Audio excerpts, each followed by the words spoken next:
The Secrets of Technology is brought to you by the StarQuest Production Network and is made possible by our many generous patrons. If you'd like to support the podcast, please visit givestarquest.com.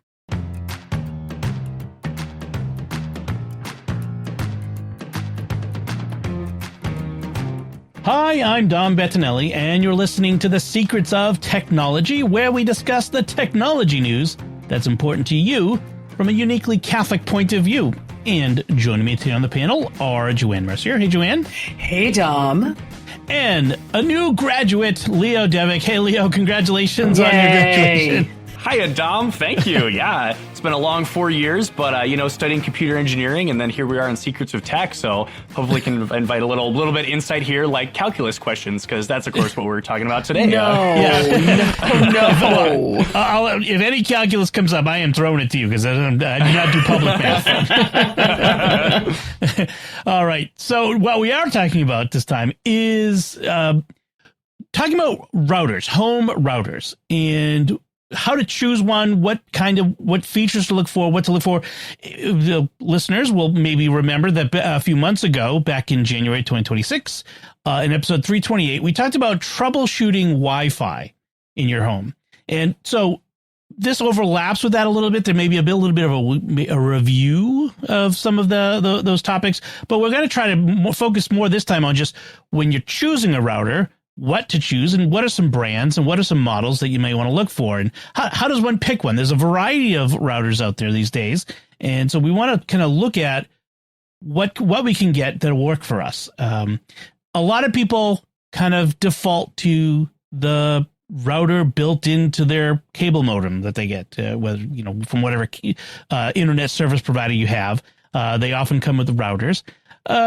But they're pretty basic, and they aren't always the best quality, shall we say. And sometimes folks run into issues. And when it comes down to it, a lot of the issues that people, when we talked about in our Wi-Fi troubleshooting episode, a lot of the issues that people have is it's not your internet provider. It's not anything, it's not the stuff that's outside of the walls of your house. It's what's the network inside that you have control over. And so the router is the most important element in that. So what is a router? So the cable modem is the device that the internet provider puts in your house that the internet comes in through. But a router is what sends that signal out to various places in your home. Either through the air in Wi-Fi or through cables through Ethernet. Those are the two basic options that most people will have. There are others, I know, but we're going to go with the 90% solution here, which is what most people have. There's a good analogy. ISP speeds are like water pressure to your house. So your plumbing, if you think of it like your plumbing, you have a water main, unless you have a well, I know. But if you have municipal water, it comes to your house, it's got water pressure in it.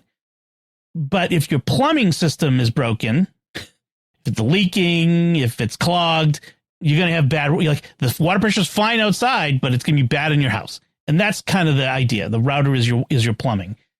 So if you want to take one key takeaway, you don't need the fastest router. You need the right router for your situation, your home, your needs. Okay, so let me start by asking, quizzing you guys, what do you have for your home right now? Joanne, do you know what you have for a router in your house? What I have is I had an Orbi for many years and loved it. But it was, as you say, starting to slow down, and it was not the fastest in the house. So for the size house that we have, I decided to go with Verizon's because we have Fios. Right. So we already had the modem router. So I said, all right, I'll get an extender and I'll get the router up higher. Yep. It's the highest point in the house to kind of cover everything. Because believe it or not, I update my car's software.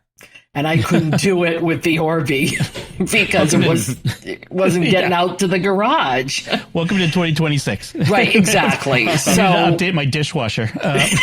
Some people do. Trust me. I know. I just bought a new stove. It included instructions for pairing it with your Wi-Fi. Oh, wow. I believe it. ChatGPT, let's get a perfect souffle up in here, right? Really. The stove is trying to kill me now. So that's what I did. For what it was, and it was the newest device in the house. Instead of trying to invest in another system, not knowing how long we'll be here as we get older, I said, let me just get an extender for this. And I think because I have FiOS, when you have fiber, it's pretty fast as it is and reliable. Right. So right. And we'll get into all the permutations of all that as we go. Leo, what do you get in your situation? Or are you, did you mention that you're looking for a new one? Yeah, so actually we recently started, we got our apartment. We've been here for about a month now, which is exciting. So recent college grad, and I've did the rite of passage in adulthood of setting up my own home Wi-Fi. So I live up here in the sunny Midwest, and we go with Midco. So yeah, I had the guy come in. He installed I've got a modem and a router. They're actually two different pieces here, which I didn't realize that would be an option. My modem only has a single Ethernet port on the back, and that's connected to this funny hexagonal router pod. But yeah, Midco's pretty cool. It's a lot of it can be managed through an app on your phone. So I've got different things like content filtering, blocked websites, as well as like an internet good night time, which is kind of nice. So it'll like turn off all the internet in the apartment at 10 p.m., which is cool. So cool. Yeah. So I've got an Eero system, which is a mesh system, and I don't have a very large house, which is, you'll understand as we get into things why I say that.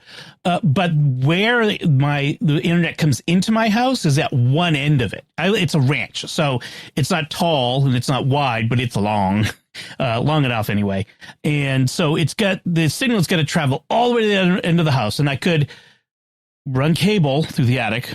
Nobody wants to do that. Or I could have got a mesh system which bounces the signal. It extends the signal out, as they say, to where my daughter has her computer in her room and my wife is in our bedroom those are the other end of the house, and everybody's phones everywhere and all the smart home stuff. And so the Eero works well. And the thing I like about Eero, and we'll get into this again. I keep saying that, but the thing I like about Eero is that control. You can set up profiles. I can say these devices are on the kid profile. They can't access all this stuff, and they turn off at 10 p.m. and don't turn on again till 8 a.m. And so you could do all kinds of stuff like that. I'll get into a little more into that in a bit. But so I use an Eero system. One of the reasons you might be thinking about this, as Joanne, you mentioned, things get older. Like these devices, they age, but they also get out of date. We get newer phones, newer tablets, newer computers, and they have and the technology of networking is always getting better. But if the router isn't advancing along with it, then that's wasted on the, usually it's backward compatible, but you're not getting the advanced features, the speeds and all the reliability that you want. So, go ahead, Joanne. Did you have something? Yeah, I was going to say that's where I found myself, and I did ask my AI assistant. I said, "Okay, here is what my router, my modem is. Here is what my router is," and it actually yelled at me. "Well, no wonder you're not getting your speeds. This is too old. You need to go with something else." So as I started quizzing it, it said, "You'd be both. We have like an 1,800 square foot house." Up and down.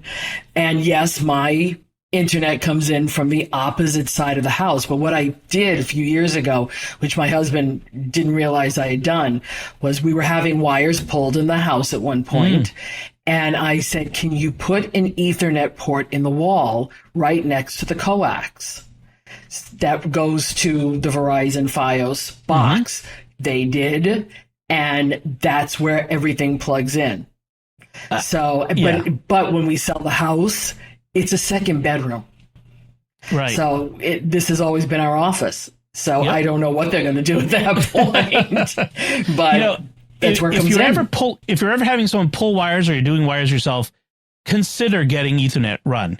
Because wired, like we said this in January, wired is always better than wireless. It's always going to be faster and more reliable. The problem with wireless is it's radio, and radio signals is just another form of part of the electromagnetic spectrum, and stuff absorbs it. People absorb radio waves. We're semi-transparent to it. We're mostly water, but brick and mortar and wood and all those things, and the more layers of that you have to go through, that the more of the signal gets absorbed, and so it slows things down. And so that's why your home's size and layout is the first thing you have to think about when thinking about a router. If you're in an apartment that's like under 1,000 square feet, a single router is going to be enough for you. If you're in a medium-sized home, which is mine is on the smaller end of mine's like I have 1,400 square feet, but like anywhere from 1,500 to 2,500 square feet, probably with a second floor, maybe a basement that you got finished. Now you start to have more and more, distance you have to travel, more and more walls and floors. In a large home, if you get a really big place, multiple floors, you might need a mesh system, which is more reliably transfers that signal from place to place. And age of the home will also be a factor. If you are in a home that's over, say, 100 years old, like a lot of houses around in the Boston area are, they will have they won't be made of like wallboard and studs. They'll be plaster and like lathe and like with the mesh in the wall, which is metal, which will absorb, so it makes it even harder. I lived in a church rectory for a few years, about 20 years ago. And gosh, it was so hard to get the signal from the floor below me up one floor to the room I was staying in. So I had to run an Ethernet cable up the steam pipes. We had steam pipes. Yeah. I had to be careful to make sure it didn't melt on the steam pipes in the winter. That's a funny plug about my alma mater, UMary. So beautiful UMary out in Bismarck, North Dakota. But the whole place was built way before Wi-Fi, and it's all concrete. So we have that exact same problem where, right. Wi-Fi is not good there. So this interesting too. One of the IT guys, I was talking to him a while ago, and he was saying that they had some software where they're able to kind of give it a layout of the building and tell you could put in, kind of draw out like SketchUp or something, what the walls are made out of and where you put the routers. And it kind of showed you how it would bounce the signals and like predict like the best place for routers. So I'm not sure. It was just IT hearsay. So this might be a unicorn, but I don't know. That seems like an interesting tool for. Yeah, I've seen an app like that on the App Store, the Mac App Store. But I don't recall it off the top of my head. But there are apps like that out there even for like your home. Like you can give it a layout of your home, and it will tell you the best placement for things. So that's a good idea to look for something like that. I wonder how that would work in churches. Well, right. Churches are like the church building itself, as opposed to the offices. They're all brick, most of them, and. Unless you're in an old 100 or 200 year old church where it can be anything from stone to that mesh and concrete, especially mesh and concrete ceilings. Right. Those are fun. Yeah. Anyone who's ever tried to network in a school, like any school that's like between, up to 100 years old or so, like they're made of those big concrete blocks, like the one I went to as a kid. I've done some work in Catholic schools, like trying to network them. And it's a huge issue. So the rule of thumb is if you've already experiencing dead zones, then a new single router, like you just buy a new router and plop it where the old one was, it doesn't fix physics, right? Physics is your problem there. You need to think around the problem. You need to come up with a different solution. Just a new router that just that you swap in isn't going to necessarily fix it. So size and layout of your home is the first thing. The second thing you got to think about, how many devices do I need to connect? And most people underestimate how many devices they have. And you really behooves you to sit down and figure this out, because we all have phones, and then we'll have multiple computers, we'll have iPads, but then you're going to have doorbells and smart TVs and thermostats and plugs and light bulbs and appliances and all these things now that are now connecting to your network. And it's easy for even a small home to have 100 different devices that are connecting. So you gotta be aware of that. So if you just have 5 to 10 devices, if you have a pretty simple setup, then a basic router will do you just fine. Once you get into the 10 to 25, then you're going to look for something a little more mid-range. And then over 25, you're going to need something with a stronger CPU. So these are routers are just computers. So it needs more horsepower. And you're going to need something that gives you some software to manage what's going on. So that's a big thing. So don't underestimate how many devices you might have. Be very clear on that. And then you got to think about how you use the internet. Are you just a browsing and email sort of person? Then, a basic router would be fine. If you have multiple TVs that are streaming different things at the same time, and then you get people like on Zooms and stuff like that, you're going to get a little more. And then, if there's someone like me, I work from home. I do make podcasts with video. I got kids who are doing their schoolwork and, or gaming and that sort of stuff. You're going to have some heavy usage. And so you got to take that into account. But the key thing with this is more than raw speed. And we said this in our previous episode, latency and stability are more important. Latency is the amount of time it takes for a signal to go back and forth. And then stability is obvious, like you're not breaking up, you're not losing the data. So, any thing you guys want to add to those three there? Does that sound? Yeah, it's the dead zones that are the killer. Yes, seriously, because you can set everything up, and it will take you sometimes a while to realize where the real dead zone is. Yeah, like I've got a corner of my living room that I just cannot get anything connected to, and I don't understand what's in between that's causing it. Something must be something in the walls, but like I can get to the other end of the house.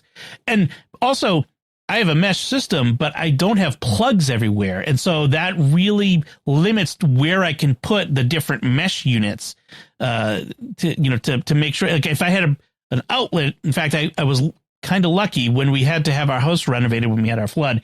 I told the contractor while he had the wall ripped out, can you put a outlet right there, right on that wall? He's like, oh, yeah, I can. I'm like, oh, lifesaver. It changed everything. But I still got a dead zone. I got to figure that out. All right. So there are different kinds of routers.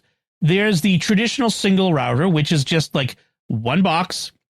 He usually has a port in from the modem, so it's an incoming internet port.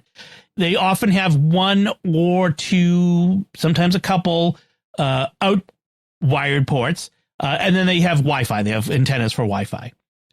They tend to be cheaper, simpler, and faster in one sense, where they because they're simple, they're not doing anything complicated.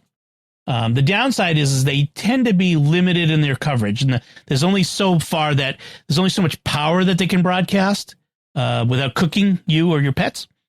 So you have to. So there's only so much power that they can output, and then that can exacerbate the dead zones problem in larger homes. But if you have an apartment or a small house, a simple traditional router would be fine.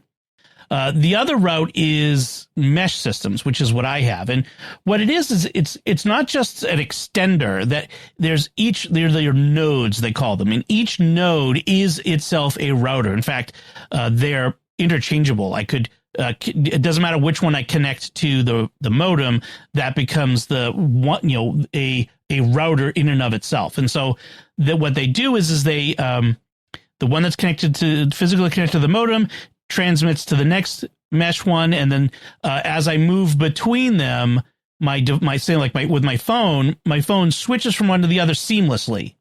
It doesn't see it as a different network, and so it's pretty seamless. Whichever signal is strongest is the one it gets from. So that lets you cover your whole house. You just get more nodes as you need more, and it's seamless roaming. But it's more expensive. Because each node is its own router, it means that there's a lot more smarts in each one, and so you're going to pay more. And it can be a bit overkill. Like you could be paying more for better coverage, not faster speed. Right? You're not getting faster speed. In fact, you may actually be getting slightly slower speed because as has to hop from one to the next, there's a little overhead that gets lost. So then when you're on the far end of your mesh network, you're going to get slightly lower speeds. So mesh can be good for the right situation, but it's not a default.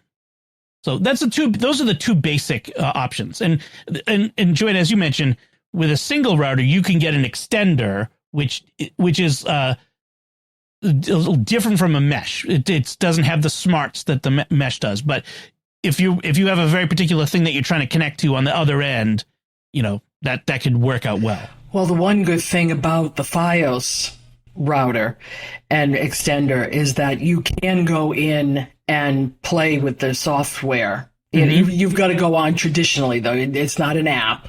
Right. You have to go into 192.168. Right, through your web browser. Right. You got to go in through there. And the good thing that this one particularly has is it actually has a band for Internet of Things.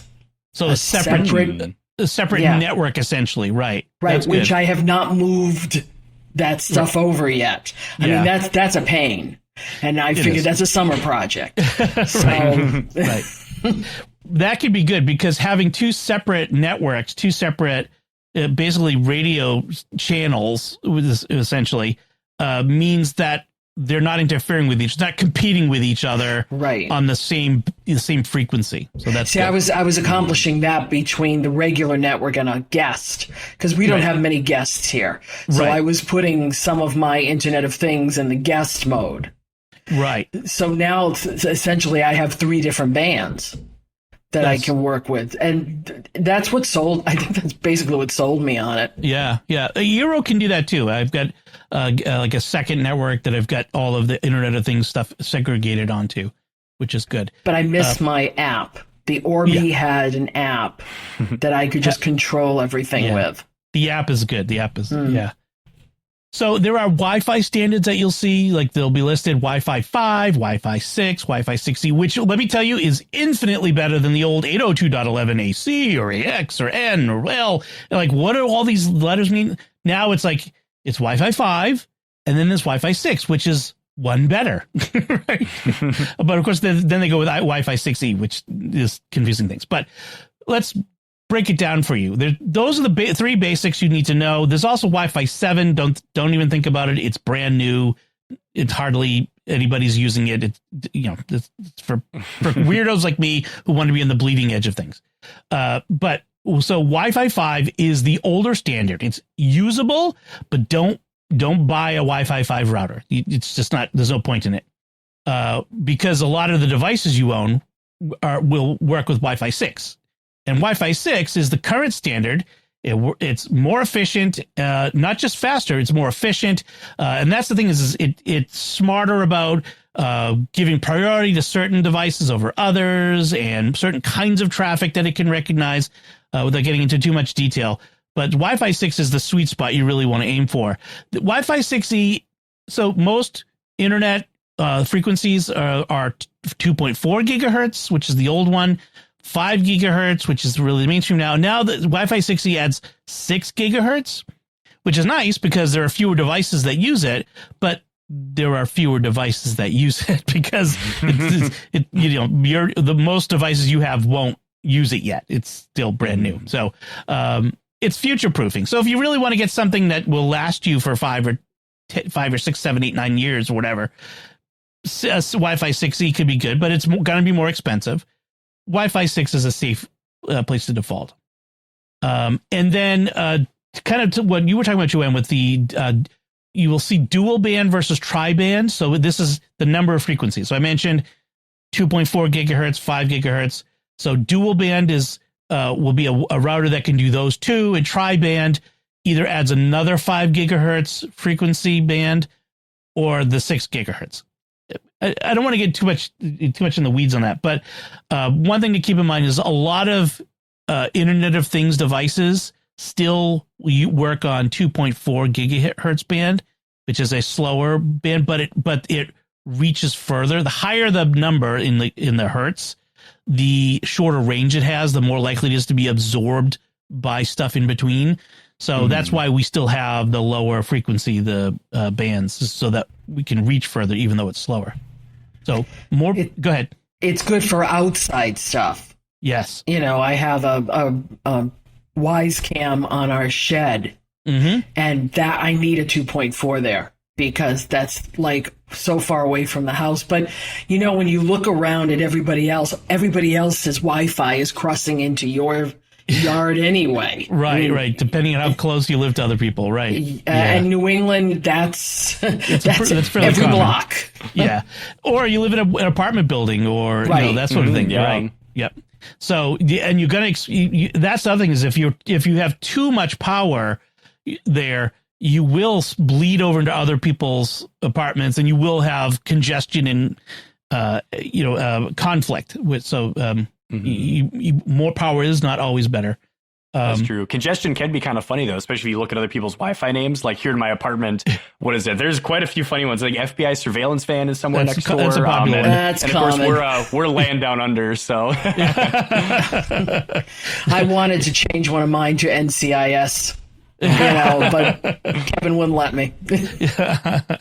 Yeah, mine is not my name, but it's a name that is family adjacent. Because I wanted something that was someone couldn't just drive by and go, oh, that's where the Bettinellis live, that sort of thing. Yeah. Or that's their network, which would be worse. They sit there and hack my network. Oh gosh. Yeah. But the more bands you have means you're spreading out your devices over more locale, radio frequencies, and that means less congestion, which is better for large families, large number of devices. All right, so let's talk about pricing. So you can expect in the budget area to spend anywhere from $50 to $100. I wouldn't touch a router that was under $50. I wouldn't trust it. But anywhere from 50 to 100, that gets you a basic Wi-Fi 5 or an entry level Wi-Fi 6. But you're going to be limited in range of performance, so it's good mostly for smaller areas, light use, and the big con on that, the big risk is that it's probably only be good for a few years. There's not going to be robust components, and these things are constantly on in broadcasting and heat and all that other stuff. So that's going to be a part of that. The sweet spot is the mid range. That's you can look at anywhere from $100 to $250. That's where you're going to get your better Wi-Fi 6 routers, better processors. There'll be stable performance under load when they're really transferring a lot of data.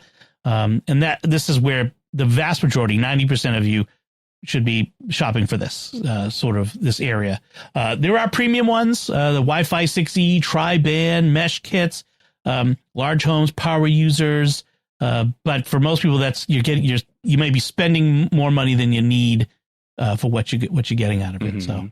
If you have like an in-house, like 5-player Valorant competitive team, I'd say probably go for the premium. Otherwise, mid-range is, I'm sure that's fine. And at that point, you may be running some cable. Yeah. I was going to say, I don't know if I said this before, but like if you're ever, when you were saying before about running a cable, Joanne, if you ever find yourself having wires pulled somewhere in your house by an electrician, think about asking them to, while they're doing it, pull some Ethernet. Just if you're having it done. I would love to have my whole house done because I'd like to have all of my Apple TVs wired. Right. Because I know that's the better thing. But we very rarely call an electrician now for anything. Right. So, the Apple TVs, if you want to use them as a home hub for HomeKit, they are better when they're on Ethernet. You have less issues. Yeah. So, because I finally broke down. A new one. I bought a new one. Oh, that's good news. That means there'll be a new Apple TV coming out soon, right? Of course there will.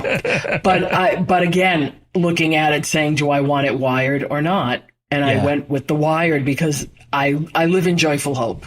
Yes, that's right. So let's talk about some features that matter. 5 features that actually matter, or however many features it is. I think it's 6. Coverage. They'll advertise coverage, but it's always ideal. It covers 5,000 square feet under ideal conditions. If your walls were made of rice paper, sure, that would be good. It's usually when we're in the field trying to stream stuff, just the middle of the flats, just the prairie, and we're like, oh, here's our internet box, like sweet. Right. I went on a trip once, and a kid from Colorado asked if we had internet in North Dakota. I'm like, wow, that's incredible. Like last year, so we do. It's just in the field. Yeah, we look at the stars and pray for networking. That's how it goes. So. So ideal conditions would be the coverage numbers. Speed ratings can be misleading. Like sometimes they'll put a speed in the model name, like AX3000 or AX50, but as usual, those are theoretical speeds, right? You'll never see that number in real life, but that's fine. Most routers, or you just knock 10% off at least, and then you'll probably be in the ballpark of what you might see. But like I said, latency and stability are more important than peak speed. So you're going to want to look at their claims for latency and stability. Security, they should always have a minimum of WPA3 encryption support. That's standard these days. That's the minimum you should look for. And automatic firmware updates that shouldn't rely on you to remember to update. They should be updating on their own on a regular basis. Routers are a major attack vector for people who want to hack things. So, and we'll actually be talking about that in a little bit in our headlines. Ethernet ports. Again, we've talked about the importance of Ethernet ports. Most routers come with one or two, but you may want to have more. So, think about how many you might need. And if you need a lot more, there are other options as well. We'll get to that in our picks of the week.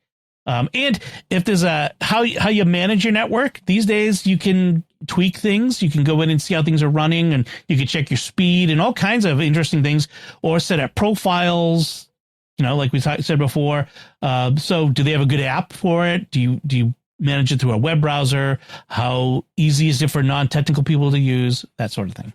So those are some things to consider. Let's talk about some brands and models. And the ones I've got here are basically ones that I find are the generally accepted across lots of reviews as the good ones in these different categories. So if you're looking for performance, Asus makes some pretty good routers. Their RT AX86U. We'll have links in the show notes. Don't write it down, folks. They have good, strong firmware, some customization. It's really good for if you're a power user or gamer. So that'll be a good one. I didn't see. I forgot to look at how much the prices were on that. The Asus is that's like $300, so not cheap. That's on the higher end of things here. So, but if you're looking for something with some value, TP-Link, all their routers are actually pretty good value and pretty good products. For example, their Archer AX55 has a great price to performance ratio. That one. Let's see, what was that? $80, which is right in that bottom tier, of bargain routers. So that's a good one. It gives you, for most households, this would be plenty, especially if you get a good location sort of in the middle of the house for it.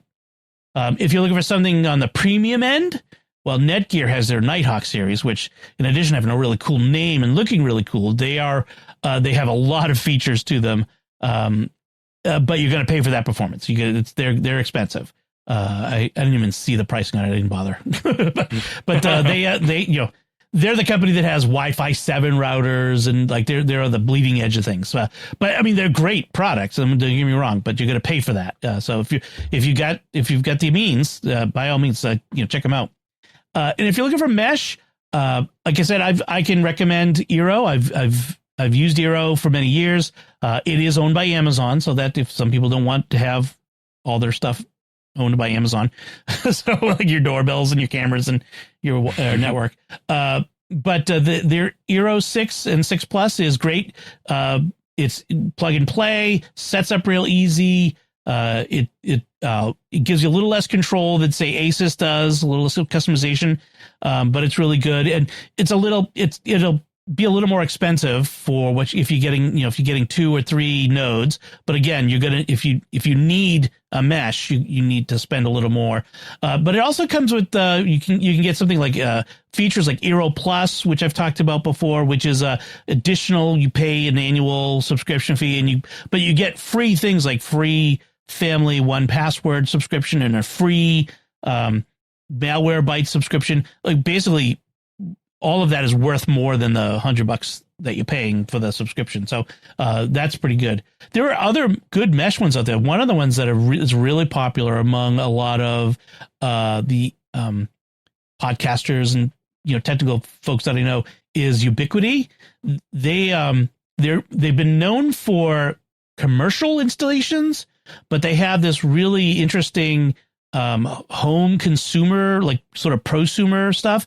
It looks really wild and really customizable and really cool, and it's really kind of expensive. So I haven't gone for that. But there are other options that are good. So, Joanne? I still swear, even though I don't have it anymore, I still swear by the Orbi. Netgear's Orbi is still a very good product. Believe it or not, mesh, right. Believe it or not, a Verizon tech, when I had just gotten the newer modem, said to me, "Oh, you should get a Nighthawk," and I went, "Really?" And he said, "Oh yeah, because the router in the." And I was like, "Oh, really?" But you know what? It really isn't bad. But if I could have afforded to put forth the money for an Orbi, another one, I would have done it, because I had very few problems with it. I found it easy to use. I love the app. And while we were talking app, I started looking, and Verizon does have an app for this. Oh, good. For it. It's a bit limited. It's not like the Orbi. I could actually turn off devices. Right. When I wanted to. I have not. I've been looking at it while we've been chatting, and it's been like, it doesn't do the same thing, but it does some things. Right. So if I'm not always having to go on the browser and, try to manipulate things through there, this might be helpful. So come back to me later. I might have it all figured out. There's I was looking at the Orbi website, and like an Orbi dual band Wi-Fi 7 mesh, so it's one router and 3 satellites. It's $449, or you could one router and 1 satellite if you don't need 3. I wouldn't need 3. That's 8,000 square feet. Is $250. So it's not bad. Even if you just get the one Orbi alone, and you could add satellites later if you need them, that's $150. That's actually a pretty good price for a Wi-Fi 7 router. It's that's a pretty interesting because the price has come down in 6 months. Interesting. That's the Orbi 370. There's also an Orbi 870, which is a lot more. Wow, that's I was looking at the base and one mesh point, and it was somewhere in the $4s. Interesting. 4 and 5. So I was that's the thing is, no. Yeah, Wi-Fi 7 is going to start coming down as it becomes more mainstream. So, so some mistakes to avoid. Don't overbuy on speed. A gigabit router doesn't matter if your ISP plan is 300 megabits per second. Don't buy a gigabit router. There's only so much you can. Now, if you have a bunch of devices, 300, a gigabit is split among all those devices. So don't buy a 300 megabit per second router either. But you don't want to overbuy. Just as a shorthand. Router location matters as much as the model you buy. So where you put it is as important as what you buy.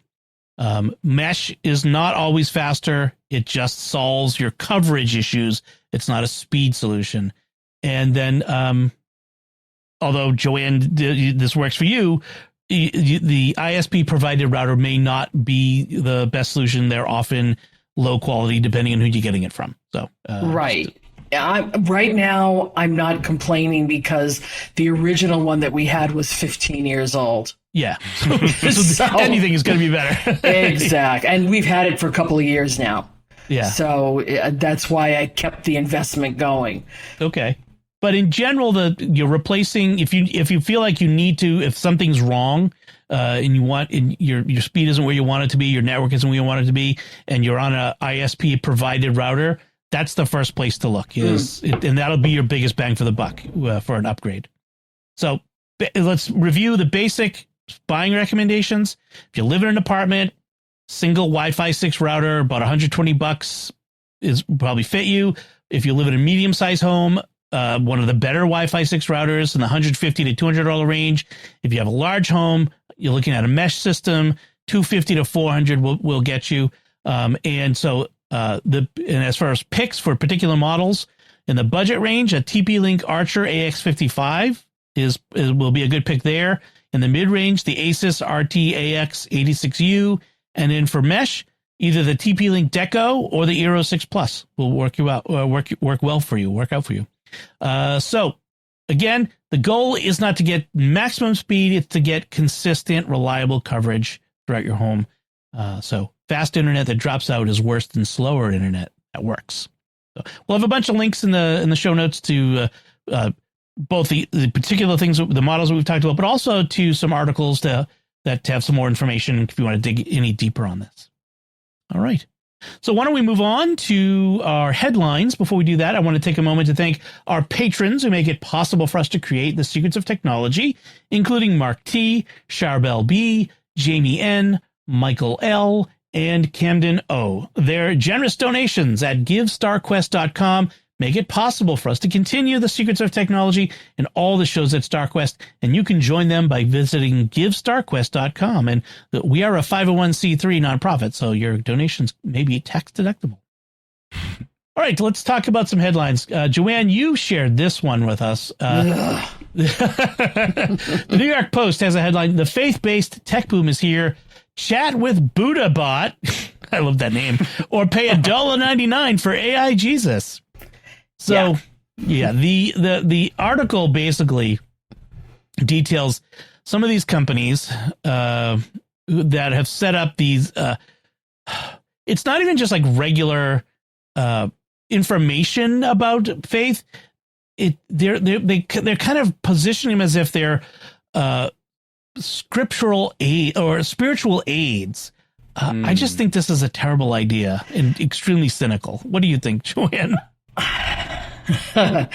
I'm getting worried now.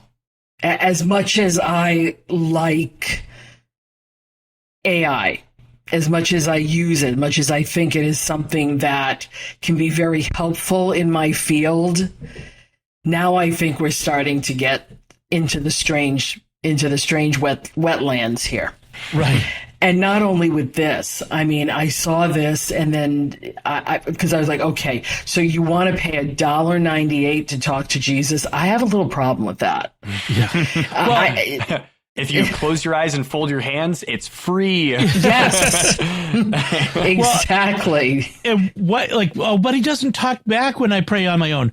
Okay, he's not talking back when you pay $1.99 either. It's a computer that's been programmed. Mm-hmm. It's not God. And I think this is the fundamental issue with it is we are, as human beings, we are sort of trained to look and see a face and hear a voice. And our instinct, the fundamental instinct is to say that's a person and to just try to create a relationship with it. Right. And that's not possible because it's not a person. It's a computer program. Right. Exactly. And to have something like this and to even, I don't want to say promote it, but to have it available and somebody stumbles on it and, starts to interact with it. And this was one that I hadn't sent you. I saw one today where a diocese in the New England area now has that's our next headline. Oh, no. Is it? Yes. Whoa. Did you put that in there and I didn't see it? It's been in there, but don't worry about it. Yeah. It's that's right. Okay. AI fundraiser. Yeah. Yeah. We'll get to that in a second. Oh, okay. Then I'll wait. I'll wait because I will tie this up in a ribbon for us. Yeah. We'll get to that one in a second. But to tie up this one is the idea of I have no problem with people getting information, but we already have issues with people thinking that they're in relationships with AI girlfriends and that they are committing suicide because the AI told them that would be the solution to their problem. And people this is a very bad place to go. And I feel like, the interview with the CEO of this AI Jesus company, I don't know. It feels very cynical to me, and it feels like a cash grab. As someone says at the end, this atheist who they interview, I grew up in the South where televangelism was big. The Jimmy and Tammy Faye Baker and all that, and all they had to do was get on TV once in a week and tell you to send money, and people bought into it. we've seen people getting around the world getting into emotional relationships with AI. Now, imagine that's your Lord and Savior, Jesus Christ. Mm-hmm.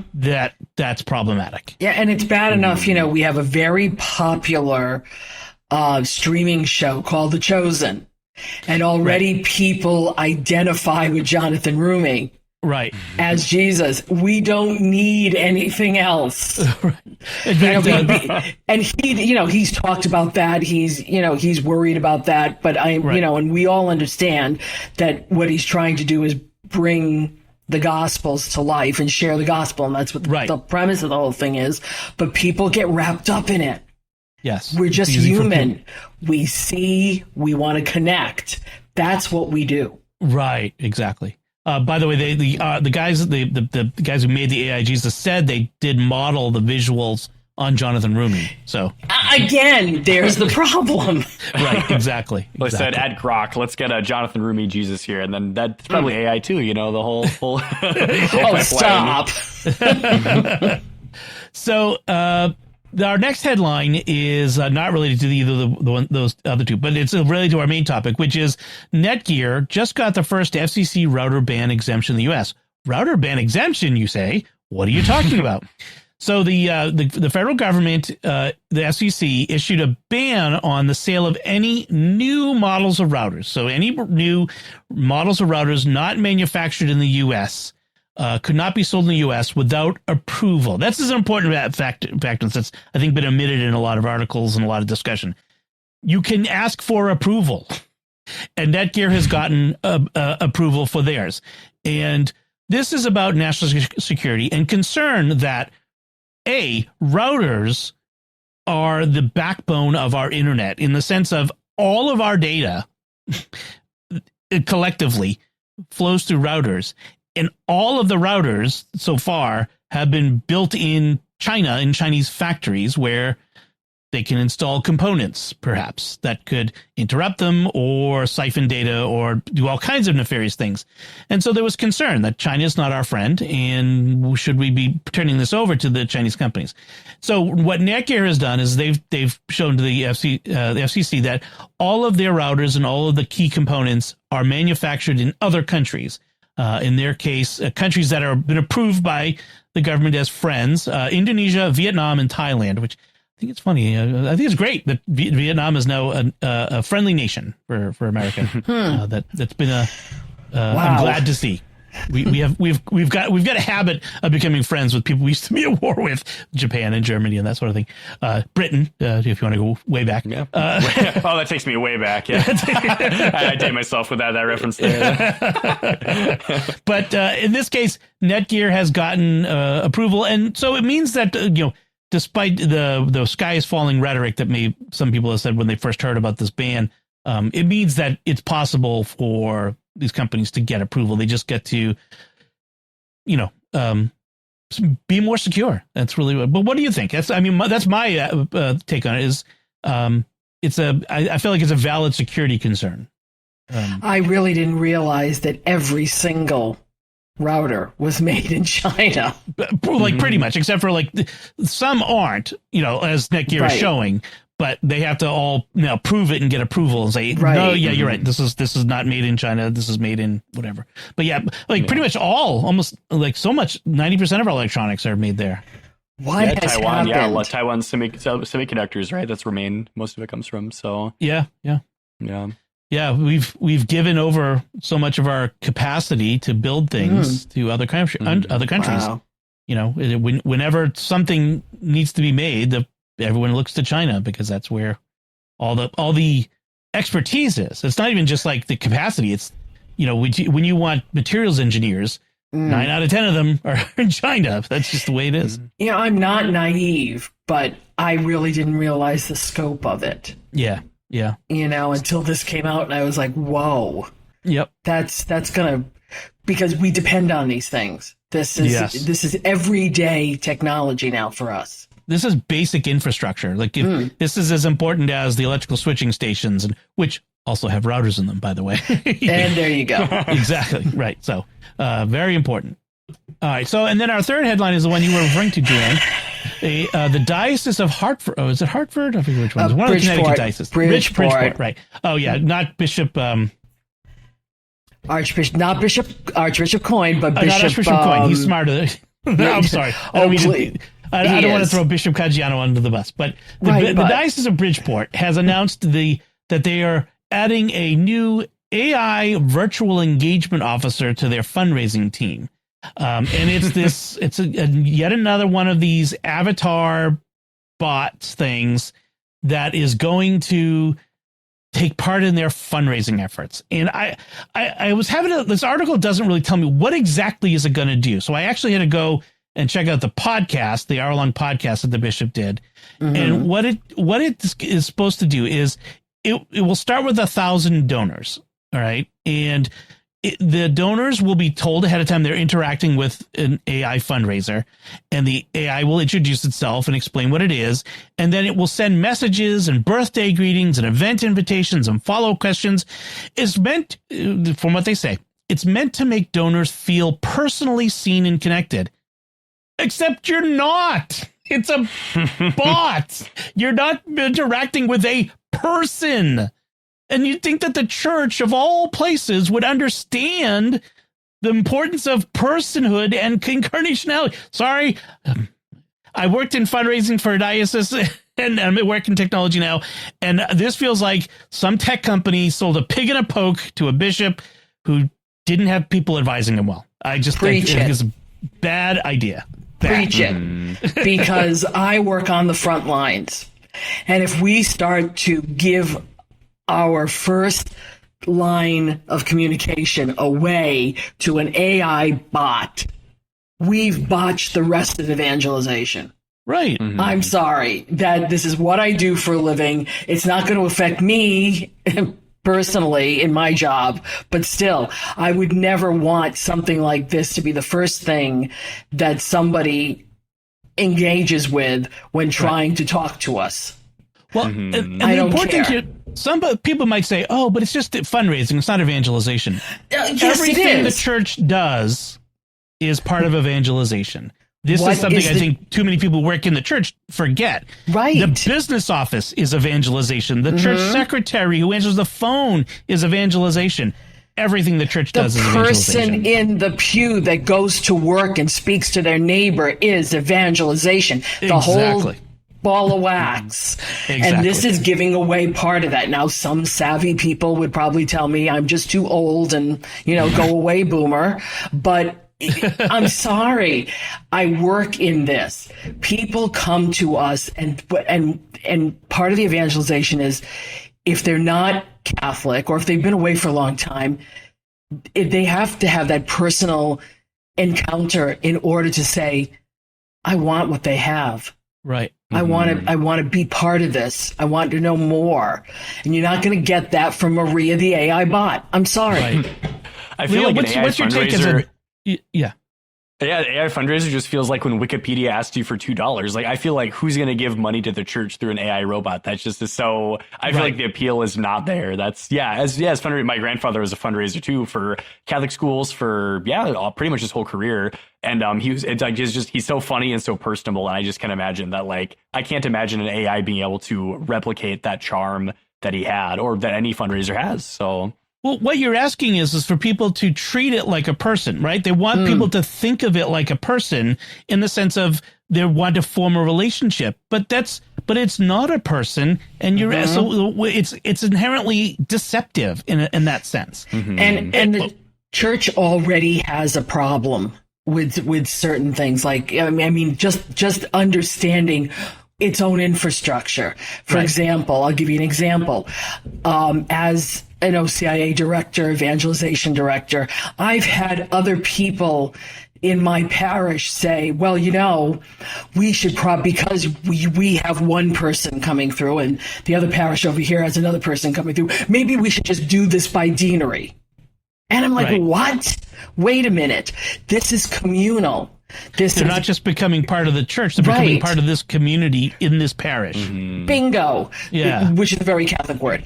And this is what we already have this problem within our own ranks. We want to pull this up now. Right. Well, And, this is the evidence of that problem, right? Yeah, it is. I think it really is. We haven't done our homework. Yeah. I'm hoping our Holy Father Pope Leo will start the Butlerian jihad, and that we'll just go out and fight all the AIs here and get rid of them. You know. Yeah. I can't wait to hear what Pope Leo has to say. If the Ruben encyclical is coming, what he has to say on this, because I had a very long discussion with my wife tonight about AI and art, which has been interesting. We agree on many things, but we have like, where's the line on things? And like, there's a lot to be discussed in these areas. This is over the line. Yeah. I think it's pretty clear. This is And, not good. I apologize for getting overly... I'm with you on that. But I wish they could see us, because I'm flailing at this late hour. You know, it's well, like, the other please. thing someone pointed out is like they purposely made this Maria look ethnically indistinct, like as someone said, a generic brown person, which it's not great. Hire a person, name Maria, give her a blue blazer, but hire a person. I can't imagine how much this costs. There you go. I know it takes money to make money, but there's also throwing good money after bad. But it's these tech companies, like the one that convinced Catholic Answers to have just an AI. I mean, it's just it seems so cool. Don't fall for it, folks. No, don't fall for it. Please don't. All right, now it's time to calm down, cool off, and move on to something a little more relaxed, like picks of the week. And so, why don't we go, Leo? Why don't you give us your pick of the week? Oh, cool. Well, to start with relaxing, I suppose, my pick here of the week is called Niagara Launcher, which, of course, is named after Niagara Falls. And just imagine a calming waterfall here, right? Yeah, that's a good blend. But this is very cool. I'm sorry to announce that this is an Android-only application. This is an app launcher for the Android operating system. So sorry to my Apple friends here. But it's very cool for if you have an Android phone. I've got my phone here, too. It's you kind of have a very clean user interface here on your cell phone. It changes the way it looks. You kind of have like a homepage which only has like 7 of your most used apps. You can customize with your clock. I've got my calendar on here too. And then on the side, you have this just beautiful little it's got every letter of the alphabet, whatever app starts with a letter. Like here we go. I've got B. I've got my bank on there. And you can scroll through this, and it just it feels a lot quicker and slicker to use your phone. Like I used to have on my Android phone, I'd be swiped for like probably 5 pages of apps just to get to like all my finances. But here, everything's on one page. You kind of scroll through it very simply. There's like a search feature, and just aesthetically, it looks like very, very nice. So I just wish it made like a little marimba noise as you kind of scrolled through it. I don't know if you can see on the website there. I don't know if they demo how to scroll through it. Maybe I just showed up here on the webcam here, but you're scrolling through. Sorry for all our podcast listeners. It just scrolls and it's very nice. So I really enjoy Niagara Launcher. There's a premium version. I haven't invested in that yet. I think there's like a one-time payment of what is it? It's like $40 a year or $43 for lifetime. Yeah, That's and not that bad. seems like it's got some cool stuff. Digital well-being stuff like that too. Because I know, of course, as a developer, I'm looking at the computer screen 8 hours a day, and then I get off and look at my phone, and I should really read Walden by Henry David Thoreau. So, Niagara Launcher, very good application. I like, makes your phone look nice, give it a new facelift and make it cool. more. Yeah. If there's one thing I wish I could do on my iPhone is to do more modifications like that. Yeah. Don't worry, Apple will buy it. They'll make it very liquid. Exactly. That's a great pick, and I'm glad that you picked an Android pick, because we need more of that. Yes, it can't just be me and Joanne pushing Apple stuff. That's right. So Joanne, what Apple thing are you going to push on today? In your pick? Not today, but talking about routers and not having enough, ports to put anything in, I'm going to suggest the Netgear 5-port gigabit Ethernet Easy Smart Managed switch. Now, I picked the 5. The 5 is basically what I need. Mm-hmm. You can get them as high as, you said you had a 24-port. I have a 24-port, yeah. Yeah, that's what we have at the office. You can get them in 15s, but it depends. The more things that you want to plug, you're only going to get 3 or 4 on any of these routers. So I looked at the 3 and I went, but what if I want this? Yeah. Because my husband and I both have setups here at the desk. So we both need Ethernet to run it. So that's 2 more. So this has been this particular one is like $18. It has a managed system as opposed to the $12 one that doesn't. Right. But this way, if you want to play with it, if you like to play with things, this is a good way to start. But it gives you 5 really fast ports. And then if you have the 5 plus the 3, there's 8. Yeah. So, if you don't know the difference between managed and unmanaged, then you probably could get away with an unmanaged switch. Right. Just right. I have an unmanaged one at work, but I want to play with the managed one now. Yeah. So, but, like a 5-port gigabit unmanaged switch from Netgear is $16. Yeah, that's the it. 8-port is $21. That's in everybody's range. Yeah. Yeah. That's actually when we got moved out to college here. We got college apartments. We bought one from like TP Link, I think, right away. Cause then that like saved the apartment over and over again. So definitely with you there, Joanne. These are awesome. Yeah, there you go. Yeah. And I have a quick tip or a quick update. I know the last couple of times I was on somewhere in there, I talked about US Mobile. Right. The service where it's one of those super MVNOs. Yep. Where you can choose your carrier from the big 3. Well, I made the switch. Okay. And this took both my husband and I off. Right now, he's parked at Mint Mobile for 3 months because I wasn't sure this was going to work. So I parked him over there. But if this works out, it is saving us $450, $500 a year. Yeah. Yeah. That's okay. And I'm not noticing a difference in coverage I have less droppage because honestly, I have the one that connects to the big V, Verizon. So, but if you go to another part of the country and traveling, you can switch to whatever network. And so it doesn't automatically switch, but you have to. You can switch it because I think what they do is they depend on your usage. If you're in an area you're not getting a lot of coverage, they'll let you go to switch, and then they'll do it from there. So you have to ask them. You can also have 2 networks on. So I could spend another $40 or $50 a year. A year And have 2 networks. See, that would work for me because I sometimes need Mint Mobile's on the T-Mobile network, and that doesn't have great coverage in remote areas. And sometimes when I'm camping, I get an eSIM, and I probably spend at least $40 in eSIMs a year just doing that. Their customer service was great. And I will say in T-Mobile, we were with T-Mobile for 10 years, and they even were great. Yeah. In the switch, because they did ask me why we're switching. I told them it was price, and I used the senior citizen card, and that did it. So the thing is, most people Kevin's going to come over. Yeah, from Mint most Mobile people are spending way too much on their internet monthly. They are. Like you get like free HBO and all this other stuff like that. But when it comes down to it, most people don't need all that extra stuff. They're probably getting it through some other means, or they don't even need it.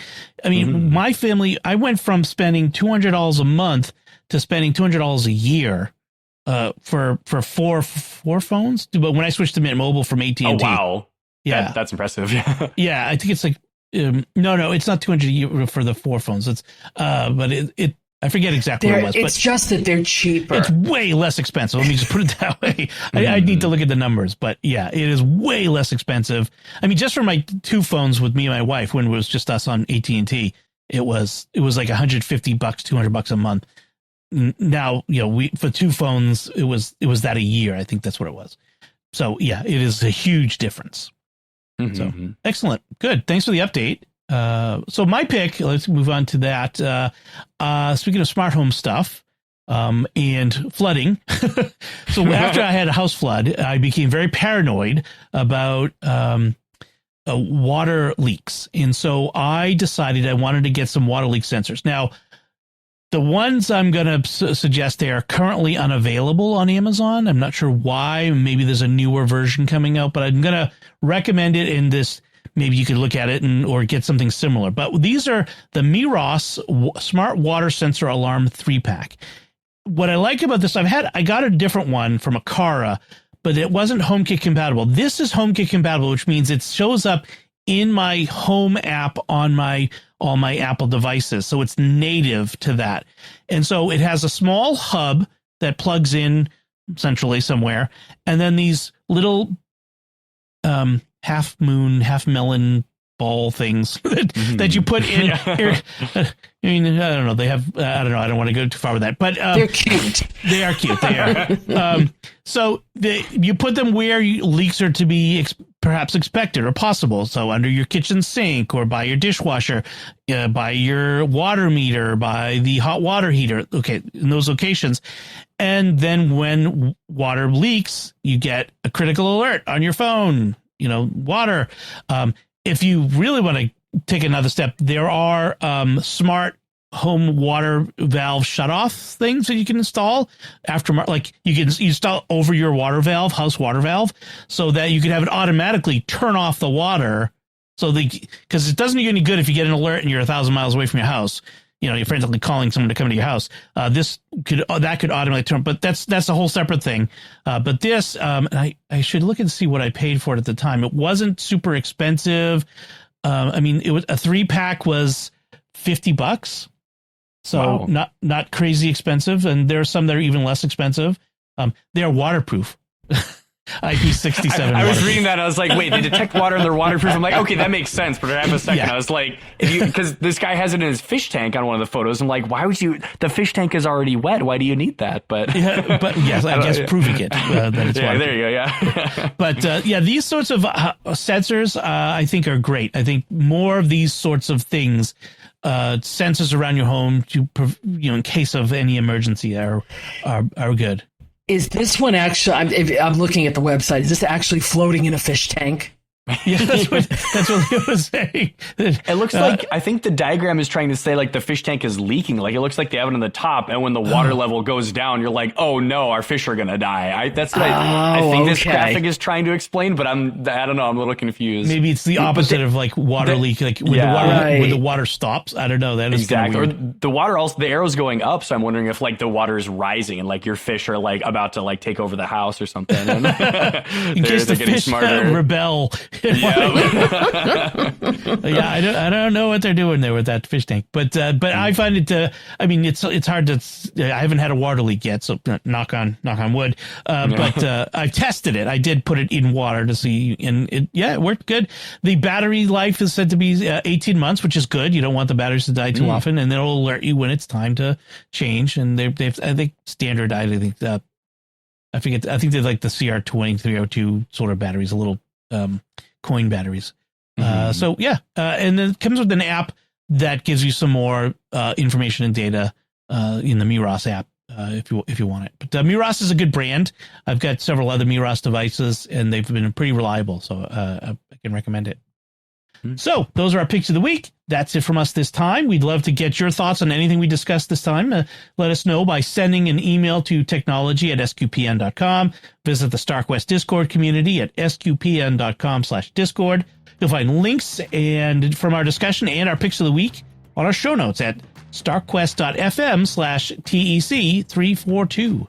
And of course, you can find previous episodes at sqpn.com/technology. Be sure that you're following us in Apple Podcasts, Spotify, TuneIn, your favorite podcast app, or our YouTube channel, youtube.com/StarQuestMedia, where you should make sure to hit the bell to get notifications. And also, finally, if you can write a review or give us a rating, nice 5-star rating somewhere, recommend the podcast to someone. That really helps us out a lot. Helps us reach even more listeners, and so we can help more people. So until next time, Leo Devick, thank you for joining me and sharing the secrets of technology. Thanks, Dom. And Joanne Mercier, thank you as well. Thanks, Dom. And once again, I'm Dom Bettinelli. Thank you for listening to the Secrets of Technology on StarQuest.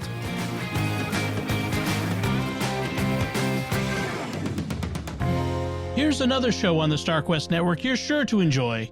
Jimmy Akin's Mysterious World.